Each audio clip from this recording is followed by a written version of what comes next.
Test 1 2 1 2. Test 1 2 1 2.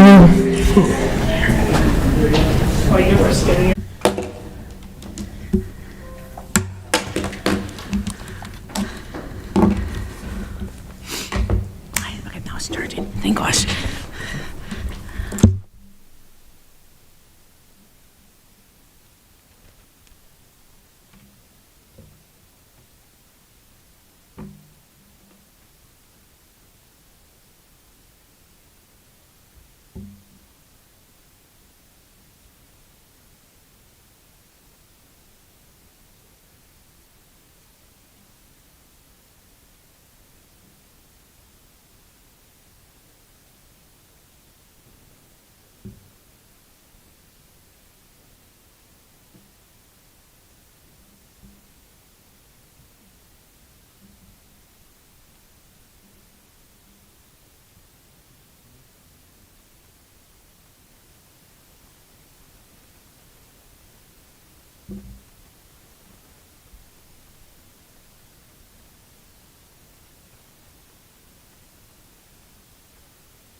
Are we ready? You did good. All right, we are back from closed session and we have nothing to report at this time. And we will move on to our next item, item number 5, communication. Ms. McCarthy. In an effort to save time, I'm going to defer my comment this evening. Thank you. We always love your comments. And we have no public comments this evening. So moving on to consent agenda. Do we have a motion to approve the consent agenda? Motion? We have a motion and a second. All those in favor? Aye. Aye. Motion passes. And item number 8, I'll turn it over to you. Great, thank you. So our item tonight is to go through the enrollment projections. We use Tom Williams, as the district has for a long time, and I would say just a lot of districts in this county use Tom Williams. Luis's role in using this is to take a look at the 5-year projection that is there. He includes it in our adopted budget, so you'll see that when he brings it forward in June.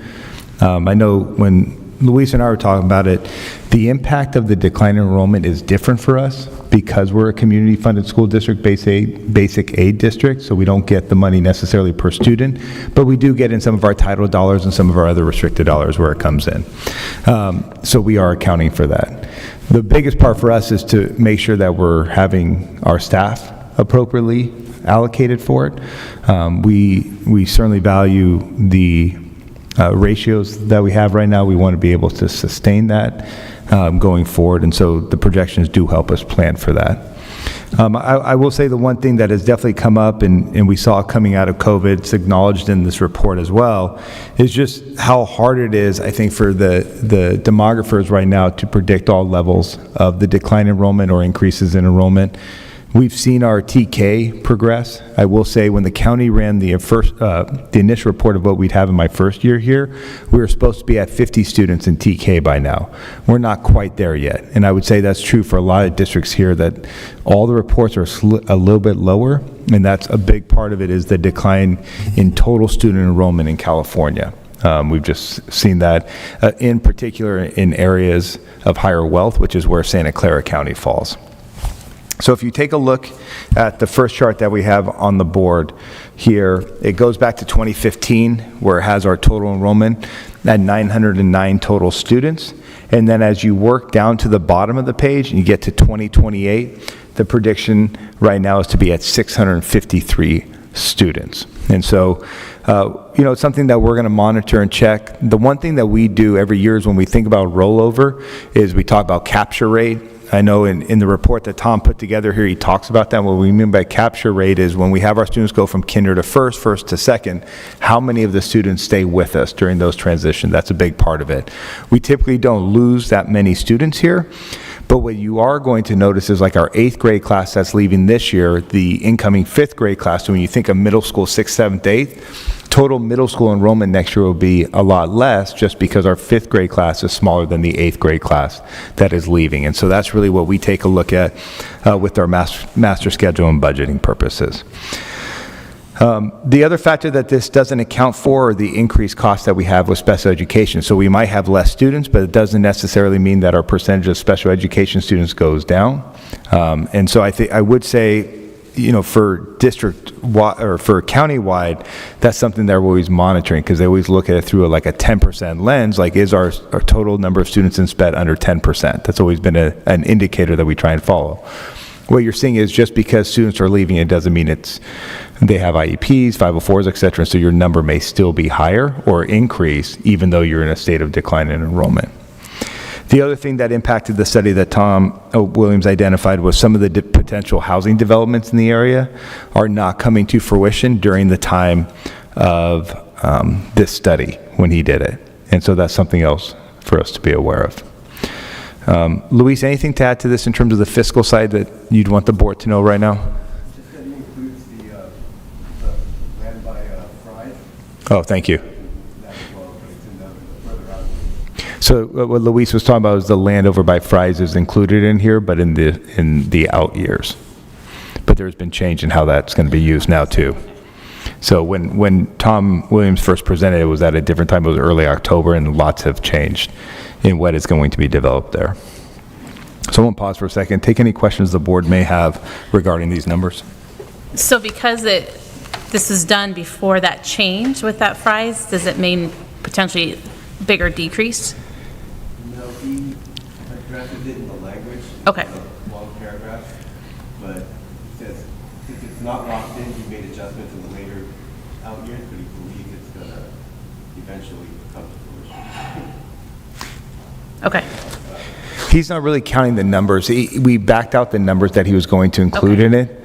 And one of the things that's been hard is depending on the type of development, whether it's single-family homes, mixed units, whatever it may be, obviously that determines how many students they predict will come from it.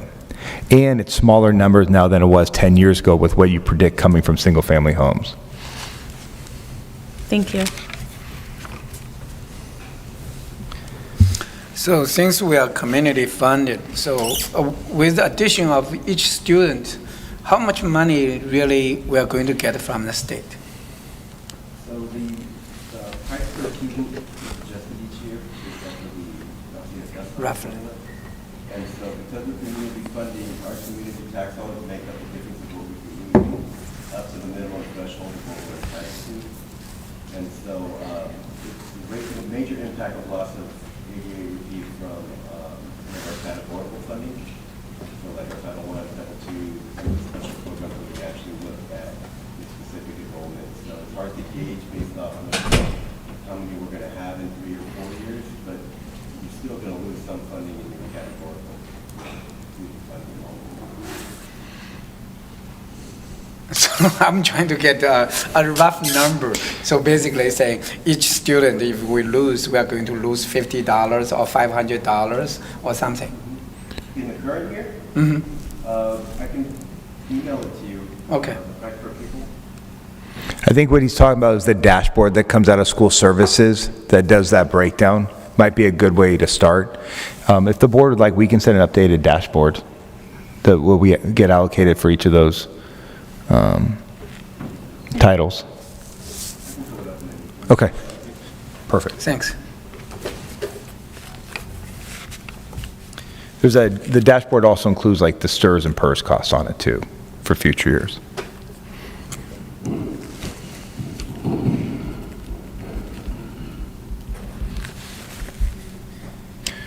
So looking at the number for future years, so it's it's just continuous decline. There's no prediction of, because you have more houses are built, so you have more students come in. Why is that? So there's a number of factors. Going back to a study that was done a couple years ago, California was slated to lose about 200 to 250,000 students per year. And one of the areas that they knew needed to change beyond increasing care facilities for seniors was to increase affordable housing. The rate of the affordable housing hasn't come in fast enough, and the cost of living continues to go up. So you just had a study that was done. San Jose was indexing at $1.6 million, for example. It's the highest cost of any city. It passed San Francisco. And when you start thinking about what that means, the median income needed is about $360,000 to $370,000 to afford being in a home of that, paying proper taxes and all that. And so all those factors have gone into seeing the decline in people leaving the area just for the lack of affordability. And so it really is coming back to the socioeconomic factor of it. Yeah, the logic is simply can be understood, but the real fact I was saying, I do not see any home is empty, right? If it's because people left, so nobody living here. But there's still people are, have a difficult time to find homes. So I was saying total population is not decreasing. It's not, but the number of students that are eligible to be in schools is not the same. So you don't have turnover in homes. So if somebody's lived in a home with a family of 4, they're not moving to a care facility or moving out of the area in retirement. They're almost locked into their homes now, just because of the cost associated with the home when they purchased it to what the cost is now to own that home. Okay. Thanks. Do we have any other questions on this item? Jeff? I don't. And Luis and I did not plan on reading you this entire document, so if there's other questions, we're happy to address them. There's a lot to this document, and so if there's any other questions that you need me to address, I'm happy to do that through the board briefing, or we could always bring this back as well. Awesome. Thank you. So our next item, we're going to move on to our teaching and learning item. Perfect. All right. And Carissa will be presenting this one tonight.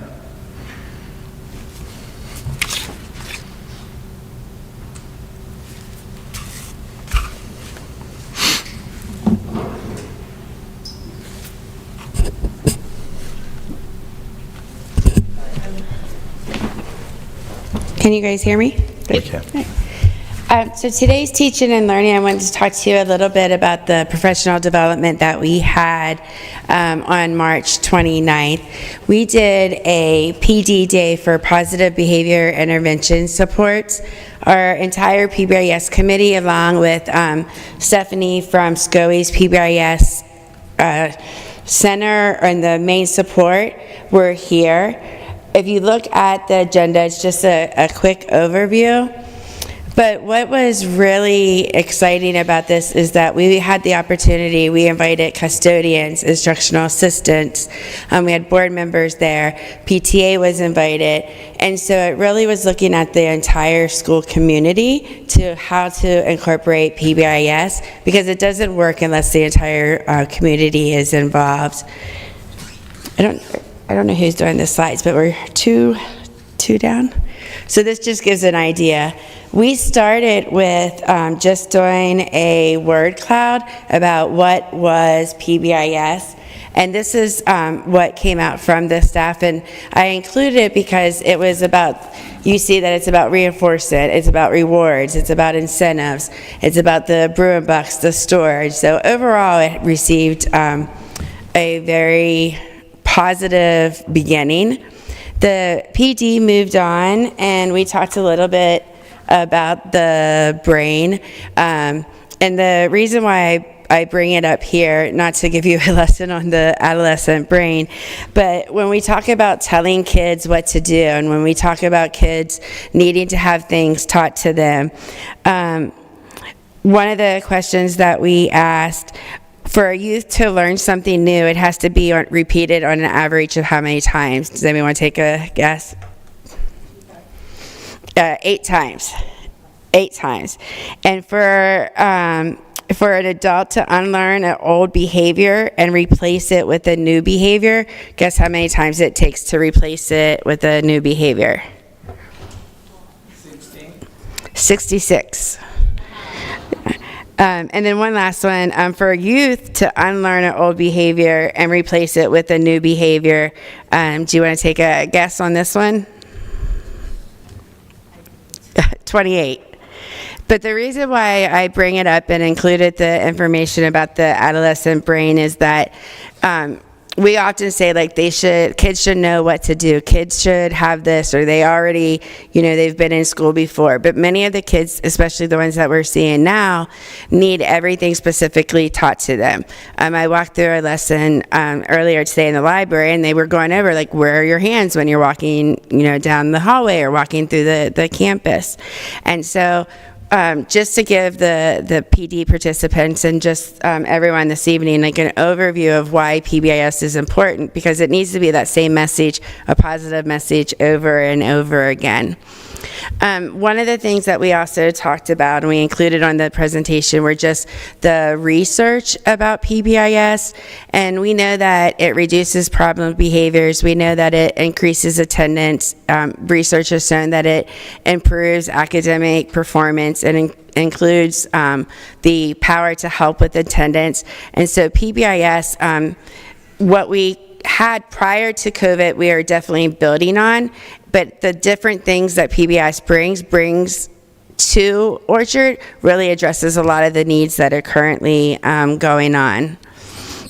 The next slide, during one of our PBIS committee meetings, they said that I needed to do something called Carissa Cash, and I blew it off. I'm not doing Carissa Cash, like it sounds silly, but they kept talking about it, so we ended up doing Carissa Cash that day. And when they were when the staff or members or guests were doing demonstrating appropriate behavior, participating, they were giving out Carissa Cash, and then we had a store set up and they were able to earn it. And 100% we did an evaluation at the end, and 100% of the participants of the PD wanted it to continue. And so we have a follow-up PD tomorrow on PBIS. So I want to do the Carissa Cash more frequently, but we started giving it out today, and you'll see it tomorrow. And so the teachers and the staff will have the opportunity to purchase more. But 100% of the staff wanted it to continue. And I won't read this to you, but I'll give you a second just to look at it. In the evaluation, we asked the teachers or staff, everyone, to pick just 2 practices that you could realistically implement in your classroom or whatever your designated area is. And greeting students, giving more specific praise, doing kindness notes, rating notes on student desks. These are all things that our teachers and staff came up with, and we're willing to take back and implement right away coming out, because that was the day before spring break. And then the next slide, it looks at, we asked the participants, do you have any PBIS ideas for the next school year and how you would like to see it? And it was like having a best table at lunch. There was a lot of information about having assemblies, doing handbook talks and redoing handbook talks. And these are all ideas that the participants had about the PD, what they had learned, and how they see it being implemented in the future. And I don't normally show a video, but through the evaluation and PBIS, I included a video here for you to look at, because it's what really captured the staff's attention, what really captured everybody, and why PBIS is needed. So I do have that there for you, and it's very short. We don't have to go all the way through. And that is not it. No, I guess this is a commercial.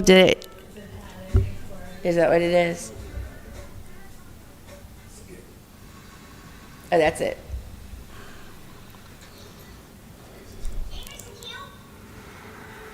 Did you see that? Why would somebody do that? Please go into the classroom, no talking, quietly. Hey, Miss Brown, time to do it. We need you inside. How do you think that makes us feel?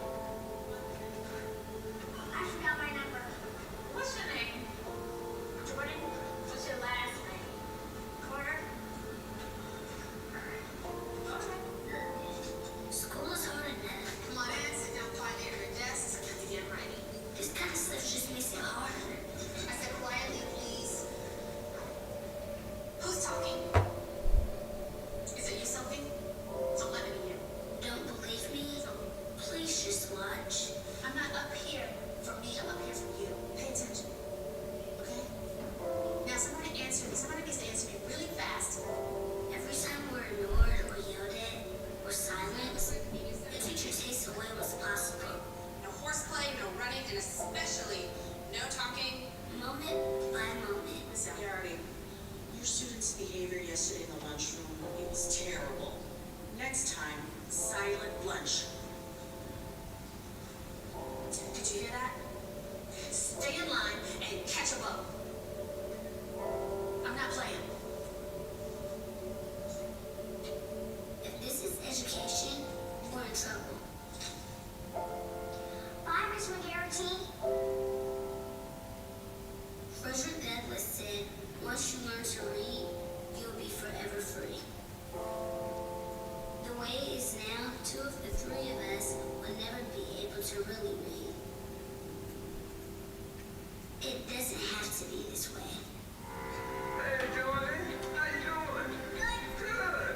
Everyone we meet throughout our day can make a difference. I've been waiting for you to arrive. All the difference. Good morning, Jordan. How are you? I'm doing well. Thanks for asking. How are you? Good. Go ahead and put your number in. Talk with us, not at us. That's okay. I'll look it up for you. Go ahead, sweetheart. Okay. All right. Teach us what we need to know. That's how we get smarter. Well, good morning, Sophie, Janicia, and Jordan. And when you talk with us and teach us, give us bigger and bigger words. Now what I'd like you to do, children, is turn around and converse with your neighbor and discuss where the mother might have gone. Words that we can use to read and understand. She's very evil. So she hung out at night. And that will take us places we can never reach without you. Remember, we're entering the learning zone. Now, how can we show our respect to the children and teachers who are working? We can walk quietly. Yes. Okay, kids, so what I'd like you to do is continue writing your narrative, documenting your emotions. If you were the baby owl and your mother abandoned you in the nest, what can you do? Learn all that you can so that you can challenge us to be our best. You would have stayed and assisted them in whatever they needed. Share yourself with us and show us how to share ourselves with others. Give us courage. Give us compassion. Help us find our own voices so we can become who we are meant to be.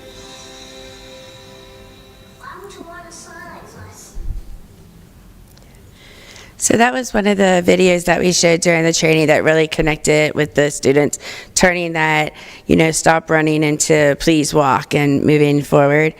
The next slide is just a link to the entire professional development. I think it's close to 80 different slides, so you have that to be a resource. And then just questions. I don't have any question, but I was there when I saw that for the first time. And it was great. It was great to see everybody, and the presenter was great, and I just loved this. And I could connect it with how Orchard is the second movie, is not the first one. I Yeah, feel like absolutely, that. absolutely. Yeah, the Orchard teachers have been taking care of all the kids. They feed them, they take care of them, they emotionally or physically, they always are there for the kids. So I think I have not seen that in other schools, and that's why I think I've said it before, my heart is to the ground of this place, and thank you to everybody. Yeah, no, absolutely. Thank you for sharing that as well. So this kind of thing is, sorry. This is what we have been doing, or this concept has just newly introduced? So it was started to be a framework prior to COVID. It wasn't completely operational, and then COVID happened, and the world exploded for a little bit. So we're building off what was done previously, but this is newer in the initiation and the implementation. So for the professional training, is every single teacher was there to accept this kind of training? Every teacher was invited. Not every teacher was there, maybe personal days or illness, but everyone was invited. And then we also had custodians, instructional assistants, and yard supervisors participate. And we had cafeteria as well, and all of our related service providers. Great, thank you. Absolutely. I just want to kudo what Diana said. I mean, thank you for inviting us to be part of it. This is something you can take into your personal life, into your professional life as an outsider as well, but I feel like when I'm on campus, I will be different to the students in making sure that I'm respecting them, that they know that, we are all a safe place for them and we're glad that they're here. So I walked away from that little bit of time that I was there with a wealth of knowledge and excited to see where our staff and our teams are going to take this to, because it's going to be amazing how it can impact our students. So I'm excited to see this build onto the next thing. So thank you for doing this. Yeah, no, thank you for sharing. Great. Thank you, Krista.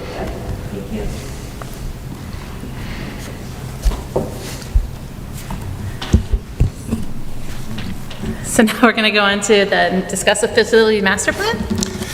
Perfect. So really two main updates today. Obviously, when you look outside today, you can see fencing back there, so that's always a good sign that progress has actually started.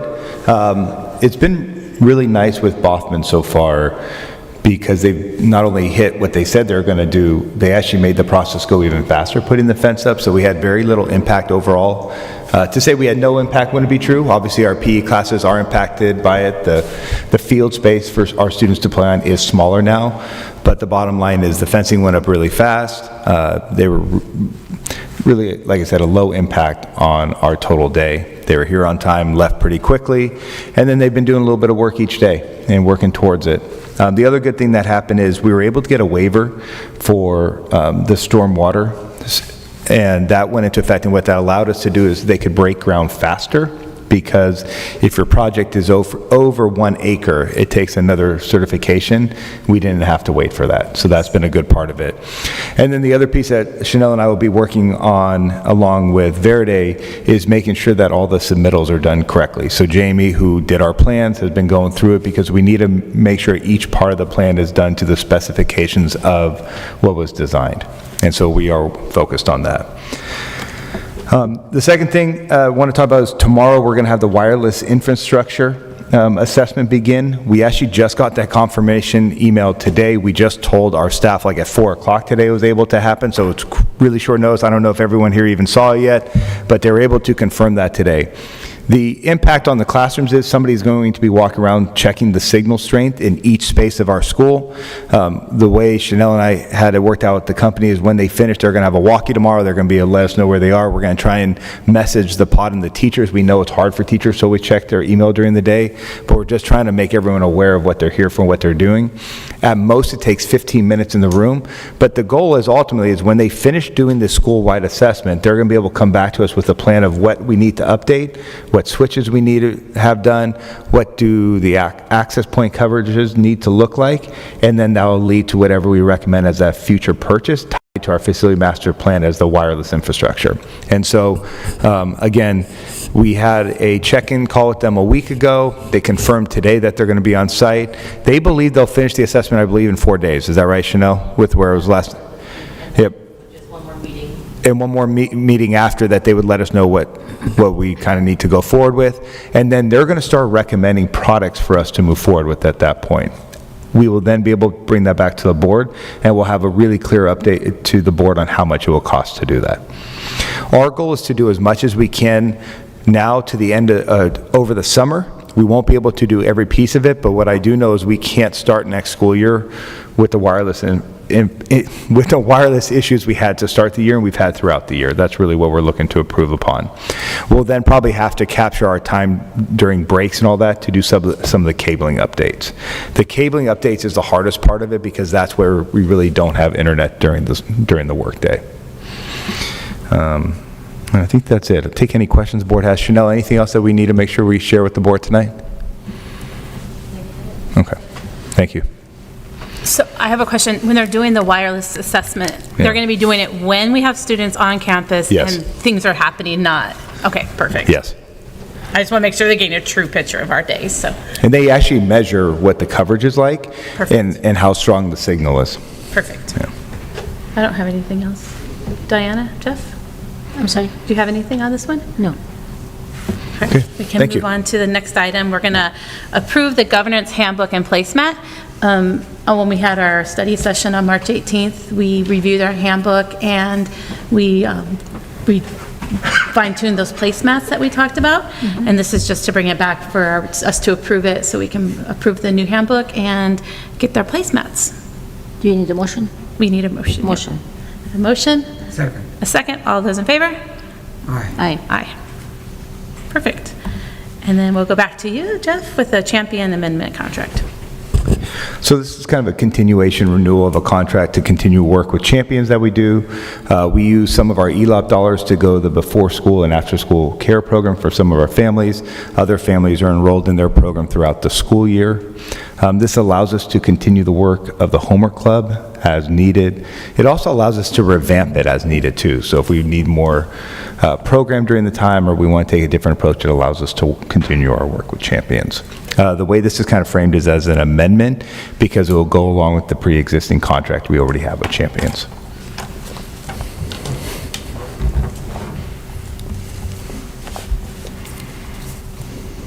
Do you guys have any questions on this contract?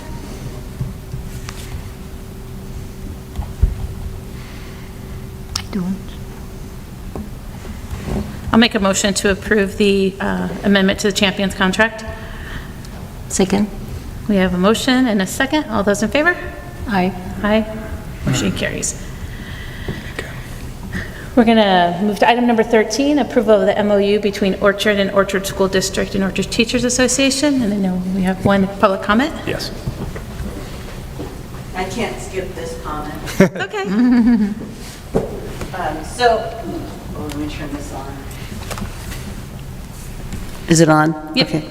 In front of you, you have a memorandum of understanding to extend an agreement that we already have for the teachers. When we increased our sub-rate, we, as teachers, once you exhaust your personal necessity or your sick time of 10 days each year, then you pay the sub out of your daily rate. And this is impactful mostly for people who, well, for people who use all of their days and exhaust their days. It's really not fair for the teachers to have to pay more because it's harder to hire subs. I mean, essentially. And so I think that's why Jeff and I feel that this is an important document to have signed for the next 2 years. I will like to add, though, that even though we got a pay increase this year, the health benefit, the amount that the health benefits went up more than our pay increase in a lot of cases. And so we have teachers right now who are making less money than they did last year. And that's the same thing that happened last year with our pay increase. We had teachers who, who are paying their health benefits, and their health benefit costs more than the amount of raise that you get, and so then they're actually taking home less money. So I think it's really important that you approve this MOU for those reasons. Thank you. Thank you.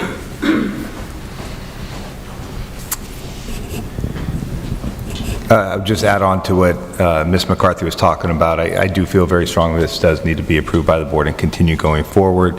The other thing I'll hit on is I think we need to, again, take a look at our sub rates that we pay people because we need subs here. Our teachers definitely deserve to be able to call in for the sick and PN and know that somebody's be covering their room without that burden falling on their colleagues, which does happen at times. And you certainly can go back to certain months during the year where we don't have enough subs on campus. And so this at least locks in the rate to not increase for our teachers' cost to it when we have to increase our sub rates as well.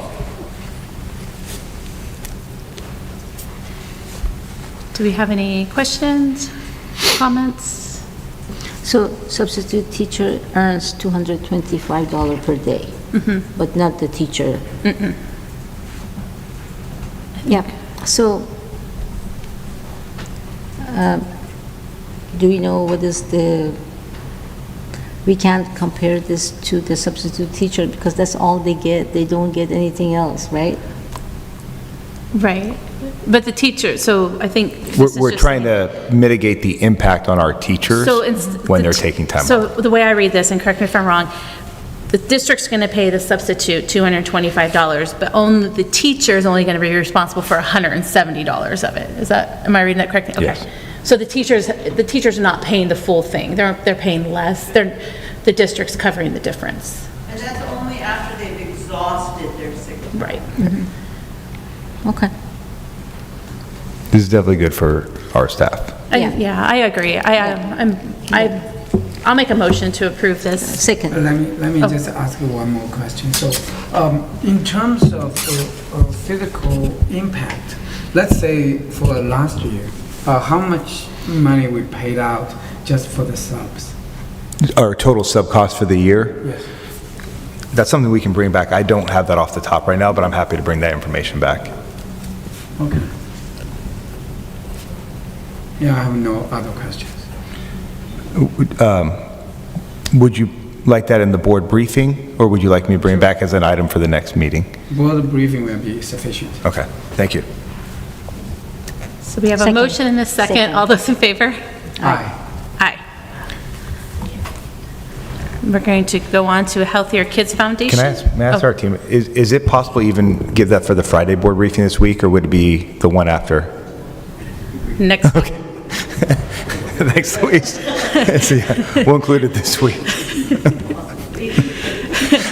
We might forget about it by the following Friday. Okay, thank you. So we're gonna, you want to take this one? Yeah.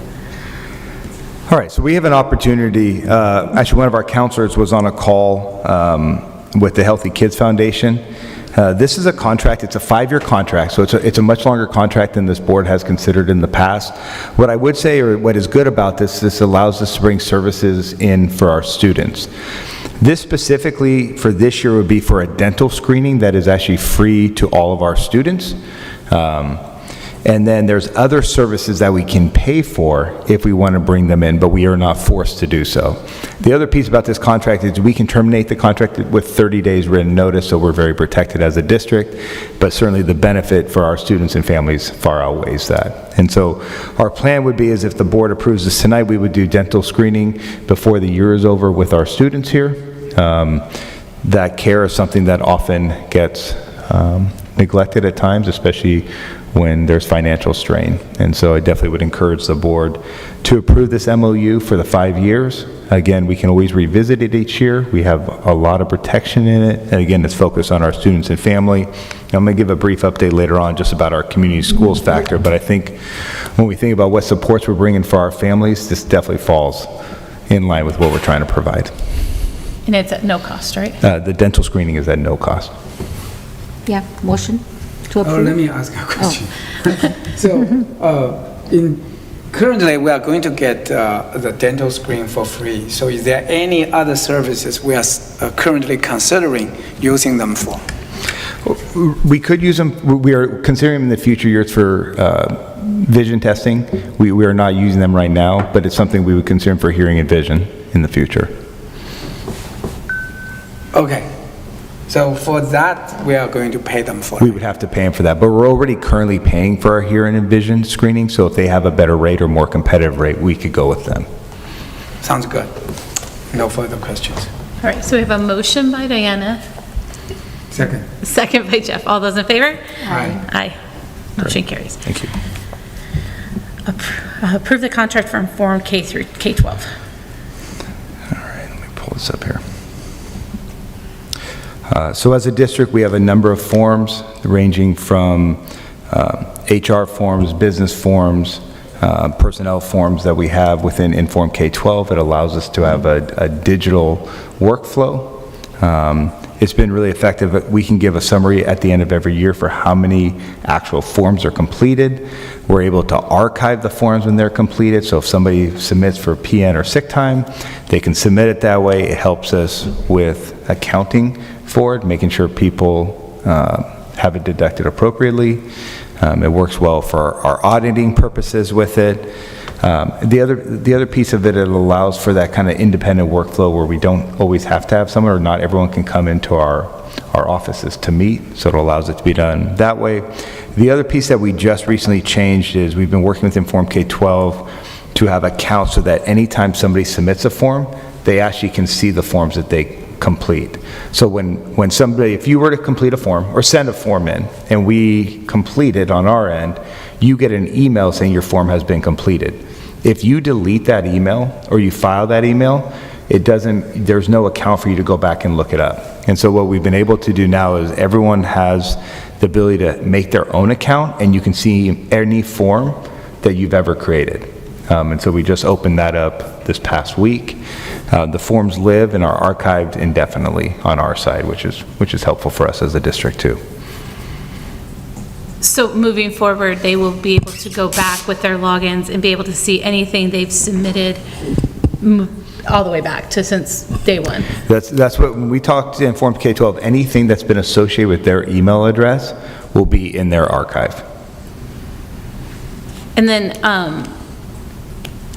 you say that we will always, everything lives, you guys are able to keep that. So let's say we are not with Inform K through 12 in the future, we still have access to that data. So what would happen at that point, we'd have to export it into one of our servers, which we can do. It just goes into an archive. So Chanel, Luis, Ravina, and I archive the different ones we're in charge of every single year. So we have one for 23, 24, 22, 23, and then obviously in future years we'll have those as well. So if we at some point decide to not continue with Inform K-12, we would do a data export into one of our servers so that we can maintain those records for the ones we're required to keep too.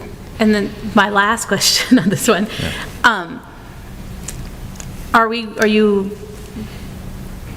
is there going to be work around making sure that the responses on the forms are completed instead of like if something is submitted to, for instance, a referral comes through, and the teachers are going to be able to get a response back of what action was taken if needed so that they're able to see that.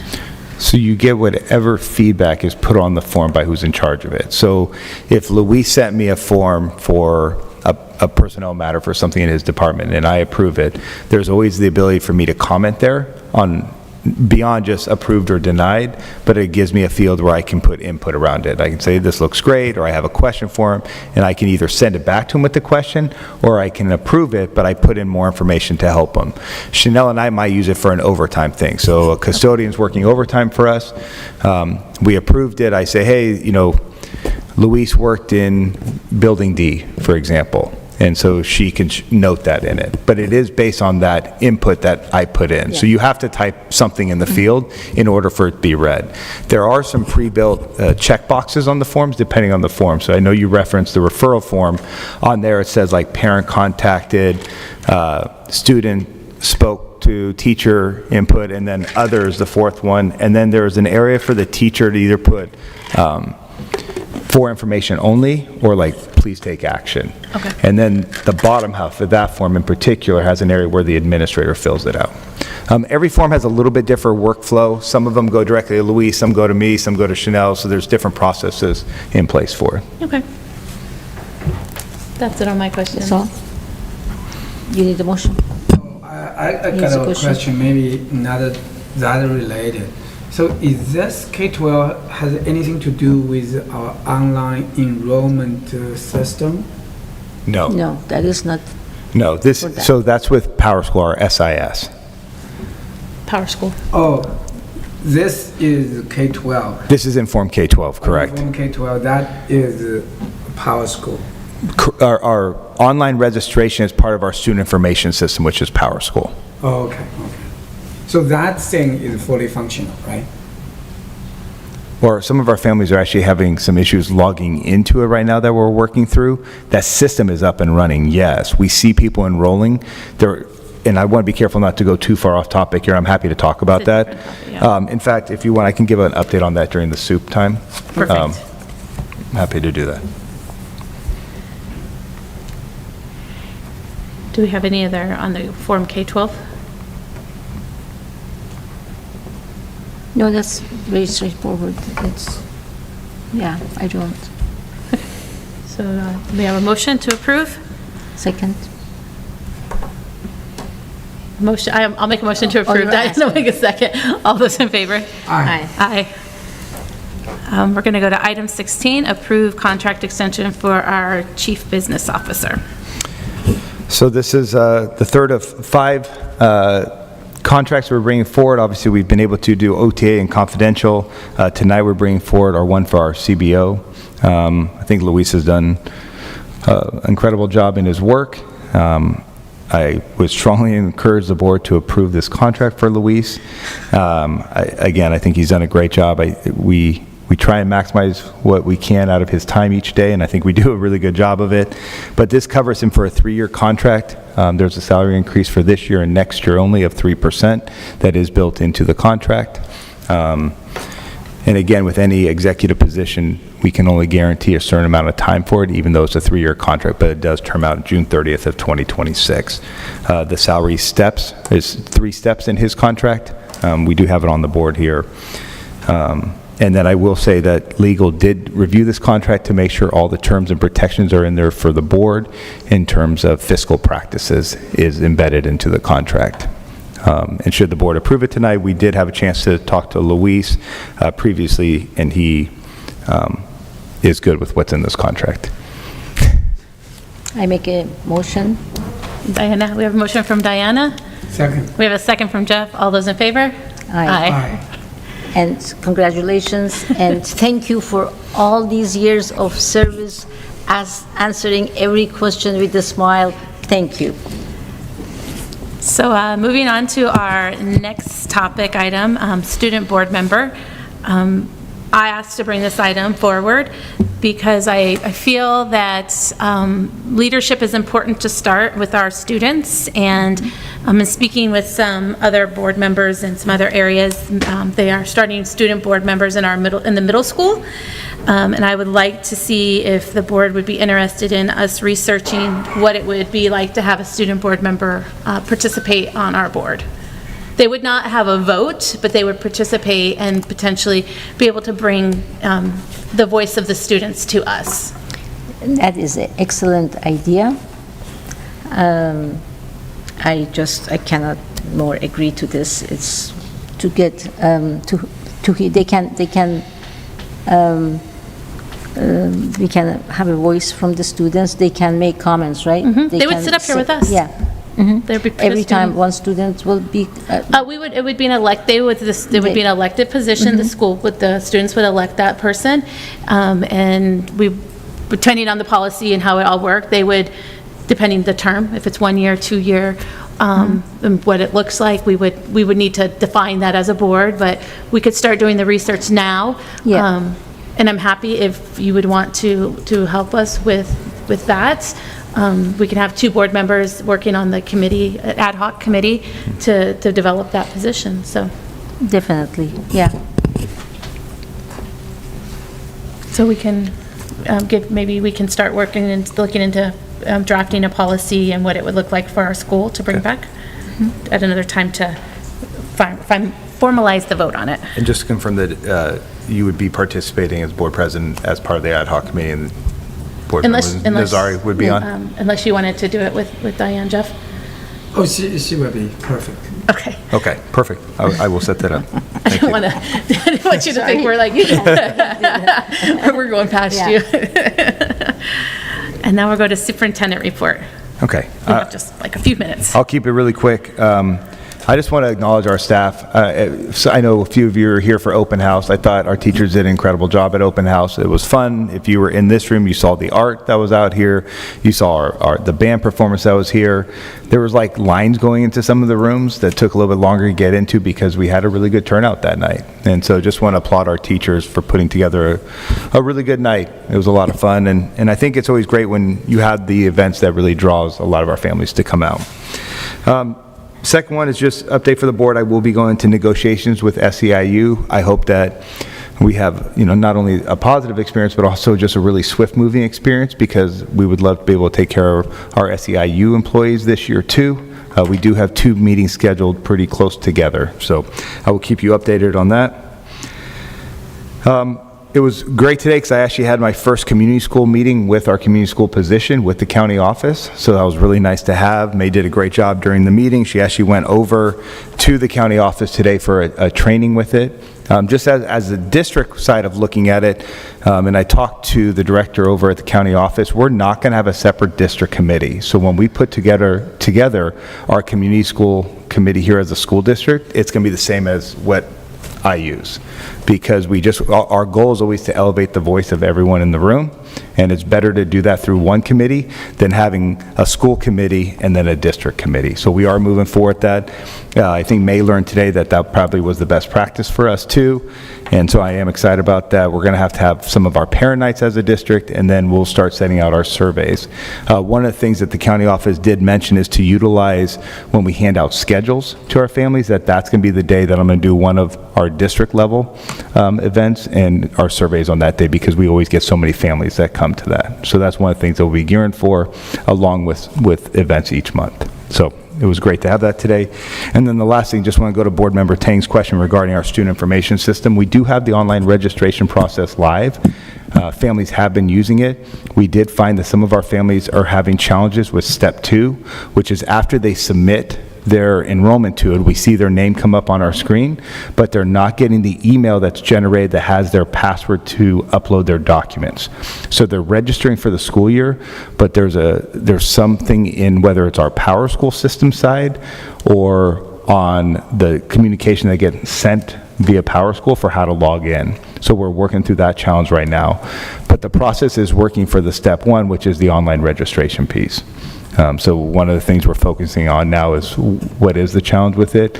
One of the issues that we saw, and Luis might have to help me with this, but we had an issue with our Google account, and emails weren't being generated because Google had updated their conditions within emails, and that didn't allow Power School to send it out. So Reggie and his team had to fix that first, and then that part was working, so we don't know if it's something on that end too. So every year they have to register? No, you register once, and then every year they can update. The Yeah. beauty of the online system, though, is we no longer have to sit there and type all the information. The family's updated, and so we don't have to worry about Typos. how they write or typos on our part or anything that we can't read. So it's an important step for us. And I'll wait on everything else. Thank you. All right, moving on to our next thing, future meeting and agenda items. As always, if you have any future meeting agenda items, feel free to email those to myself or to Superintendent Bowman. And then board reports, Diana, do you have anything? Wow, we came to the, I just want to thank you, as always, this is the very effective, today's meeting was very effective. Thank you for that. And thanks to all the teachers, all the staff, everybody that works so hard for the school, always, all the time. It shows very well. Thank you.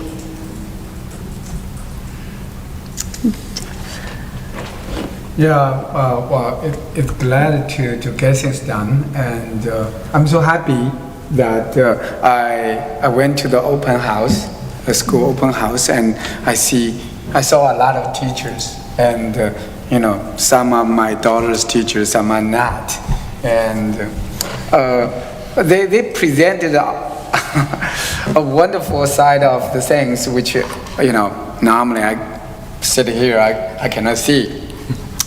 But I feel that the school is getting better and better. I talked to our 8th grader math teacher because I'm the one who really care about the academic performance of the school, although we are at the bottom of it. But we do have those talented kids. We try to give them opportunities. And the teacher gladly reported that we at least will have 3 students will finish Math 2 this year for 8th grade. So those kind of achievements, it won't be possible without the teachers, the administrators putting into that special program. And even if you go to our neighboring school district, they don't have that implementation there. And there are other students they finish the Math 1, and they are getting a taste of Math 2. So they will be, excel in the high school. Even those who cannot finish Math 1, within the program, they are still get a taste of the Math 1, and they will do better in the high school. So I'm hoping that we will do better next year, even better. We will get more students enrolled in the accelerated program, and we will have more experience to how to coach and guide those students to become even better students. Thank you all for doing this. Thanks. And I want to kudo what he said about open house. It was well, and what Dr. Superintendent Bowman said, it was very well attended. I was impressed. I was like, where am I going to park when I got here? Because there was no parking. And just the vibe, the feel of the families, they were excited to be here. So kudos to our staff for providing that environment for them to feel that way.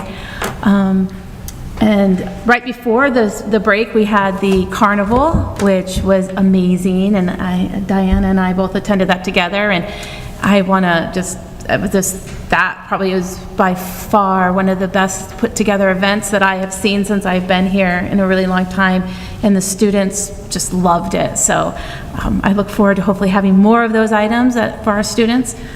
And then just on the board part of it, at the last Santa Clara County School Board Association meeting, I was elected or appointed to be on the Legislative Action Committee for the Santa Clara County School Board Association for the next 2 years, really representing the small school districts in our community so that there's a voice for us. So I'm excited for that. It's a 2-year commitment. So anything you guys have to push out there to the legislation and that's more localized. So if you need anything or you need the voice out there, please let me know. I'm happy to make those connections and advocate for our school and the small school districts. Great, congratulations. Thank you. With that, if we have nothing else, we're going to adjourn at 7:09. Sorry, Diana, I kept you 9 minutes longer, but thank No, you that's for okay. thank you okay. for your patience. Yeah, I have to pick up Joanna, and No, then you're- she said she's going to be here at 7:30 if you want to stay longer. I mean, I found the information you